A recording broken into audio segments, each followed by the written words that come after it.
We are living in an age in which the ground is shifting.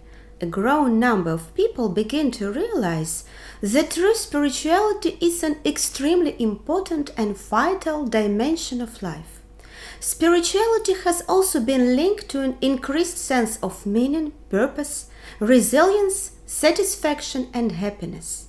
However, while some people on the spiritual path gain deep insights, others feel stuck under the weight of an existential crisis.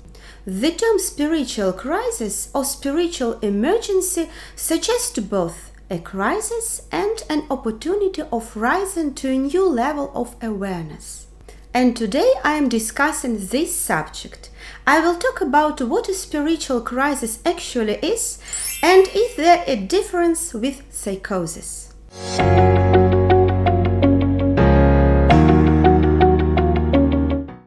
Spiritual emergency is a phenomenon originally described by psychiatrists Stanislav and Christina Grof. They are one of the main developers of transpersonal psychology and research into non-ordinary states of consciousness.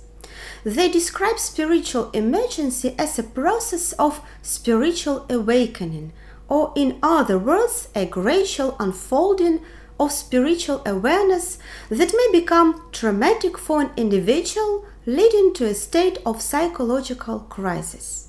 A spiritual emergency may involve the sudden collapse of one's habitual ego, an usual sense of reality, and an opening to a different reality. Adherents of this concept do not see spiritual crisis as a mental health disorder, but it has been associated with both physical and mental health difficulties. At the same time, it may offer a unique opportunity to grow. Spiritual emergencies can happen to everyone, both believers and atheists. Many occur spontaneously through the natural course of life. Those who are not particularly spiritual can experience it just as often as those who are active on the spiritual path. The spiritual emergency can last from a few days to a number of years. There are things which can trigger spiritual emergencies like unresolved trauma. But a disease, accident, operation, extreme physical exertion, or prolonged lack of sleep may be the trigger as well. By women, it can be childbirth, miscarriage, or abortion. The trigger can also be loss of an important relationship, such as divorce or the death of loved ones. Such crises can occur at moments of difficult life transition. The examples are going to university or being fired from a job or a property loss. Some individuals are more sensitive. Their breaking point does not require such dramatic events to create a crisis. People can have an experience with drugs or going on a spiritual retreat, or it may build gradually over several years to a critical point. The Chinese symbol for crisis perfectly represents the idea of spiritual crisis. It's composed of two basic signs. One of them means danger and the other opportunity. A transit through crisis can be extremely frightening, painful, and terrifying. On the other hand, this state has a potential of healing and of a variety of positive personality changes. Some lifestyles may be protective and may assist us in coping with a spiritual crisis. In some cases, individuals appear to adjust rather quickly to it. They quickly stabilize and regain an optimistic approach. They are also able to accept support from others as needed. And finally, they are able to make sense of the crisis. Others may become extremely overwhelmed and destabilized. They doubt themselves, others, God, feel guilty or angry, and these doubts can become chronic. The Bible story from the Old Testament of Job is an example of a person who experienced a massive spiritual crisis. he went through real suffering, one that broke him physically, emotionally, even spiritually. But he maintained his integrity and faith. Despite profound and continued destabilization and discouragement, he was able to adjust. Even more, he found new existential growth. And if we look at other Bible stories, we can find another examples of spiritual crisis.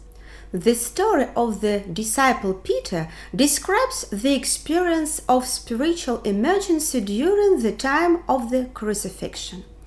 He struggled with feelings of depression, anxiety, fear, doubt, and guilt.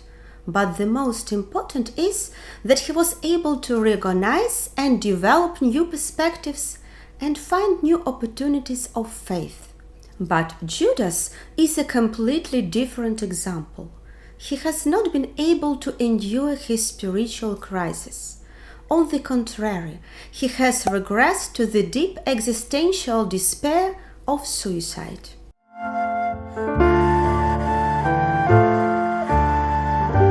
In literature, there are at least 10 spiritual emergencies described. These emergencies include dark night of the soul, which is accompanied by feelings of fear, a sense of loneliness, experiences of insanity, and a preoccupation with death.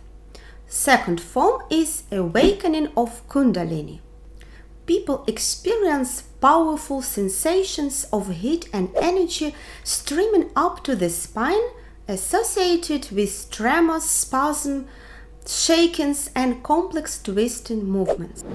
Third form is the shamanic crisis, an emergency that bears a profound resemblance to the initiation crisis of shamans, healers, and spiritual leaders of many indigenous people. Next form are episodes of unitive consciousness, including the experience of being at one with all things. Time and space seems to fall away, giving rise to a sense of peace or bliss. Another form called psychic opening. You can think about awakening of extrasensory perception such as precognition and telepathy, and it can be very frightening and disturbing. The next three forms are past life experience, when people experience detailed memories of other lives. Near-death experience, typically an out-of-body experience or a vision of a tunnel of light, and so-called possession states. This one is the experience of being controlled or dominated by perceived evil spirits.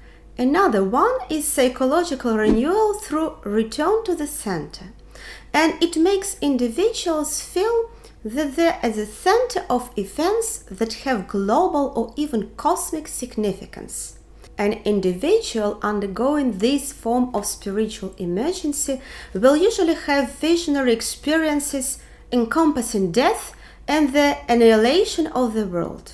And finally, experiences of close encounters with UFOs are subjectively real experiences of being kidnapped by non-human entities. No two spiritual emergencies are alike. Some people describe their experiences as beautiful and full of warmth and connection. Others and on the other side of the spectrum.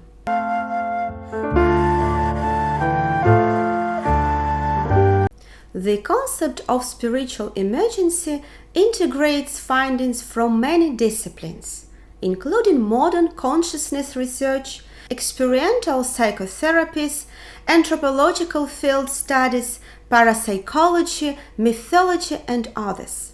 However, research on the phenomenon is very limited, and we don't know the actual prevalence within the population. We also don't know yet to what extent spiritual emergency may be playing a part in the experience of people undergoing serious mental illness. As research seems to indicate, most episodes of spiritual emergency are considered pathological by the majority of practicing psychologists. So, psychiatry makes no distinction between psychospiritual crisis and psychopathology. And there is a good reason for this. There is a big overlap between spiritual experiences and psychosis. Symptoms of psychosis may include delusions, hallucinations, disorganized speech and behavior, illogical thinking, as well as diminished emotional expression. The problem is that these same symptoms can occur during a spiritual emergency too.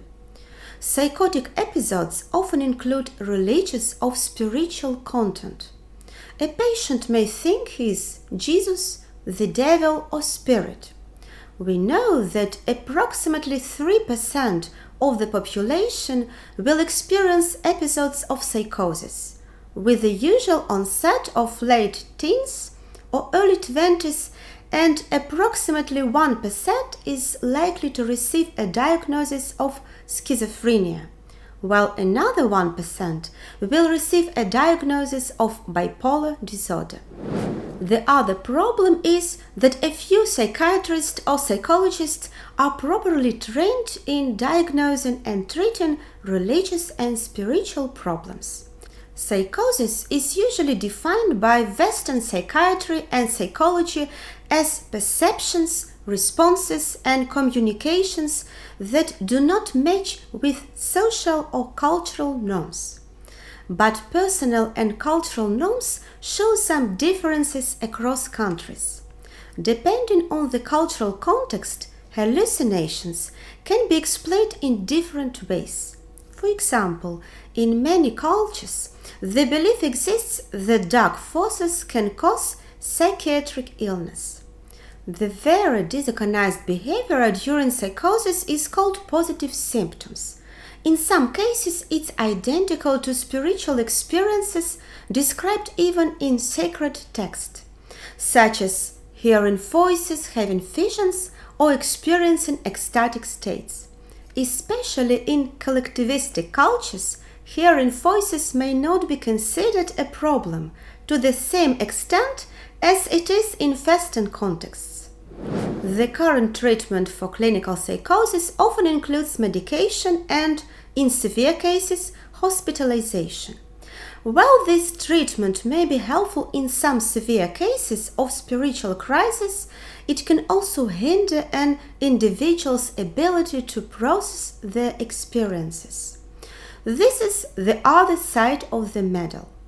There are people who have received mental illness diagnosis but who feel that their experience is spiritual and has personal meaning for them. Hearing voices is not exclusive for people with mental illness. A large number of healthy individuals report hearing voices on occasion. But on the other hand, leaving some forms of psychosis untreated may lead to an increase in symptoms. If there is a potential for danger to self or others, the timely use of antipsychotic medications may be warranted. It's important to note that there has been a growing recognition in recent years that the spiritual crisis deserves special attention. In 1994, DSM-4, the classification of mental disorders, included a new code entitled Religious or Spiritual Problem. This category can be used when the focus of clinical attention is a religious or spiritual problem. Examples include distressing experiences that involve loss or questioning of faith, problems associated with conversion to a new faith, or questioning of other spiritual values. This code recognizes issues that may influence the type of care offered. But this is not a primary diagnosis and does not indicate any formal illness. The experience of spiritual crisis can vary in severity from mild distress to more severe states. It seems that the vast majority of spiritual experiences are not problematic. But if a person experiences severe trauma and is unable to cope with daily tasks, I believe that he still needs conventional treatment. The most important thing is that the person feels accepted and supported without negative judgment about the process that he is undergoing. I hope you found this information useful. Please like, subscribe, and share this information with others. Thank you very much for staying with me. See you next time.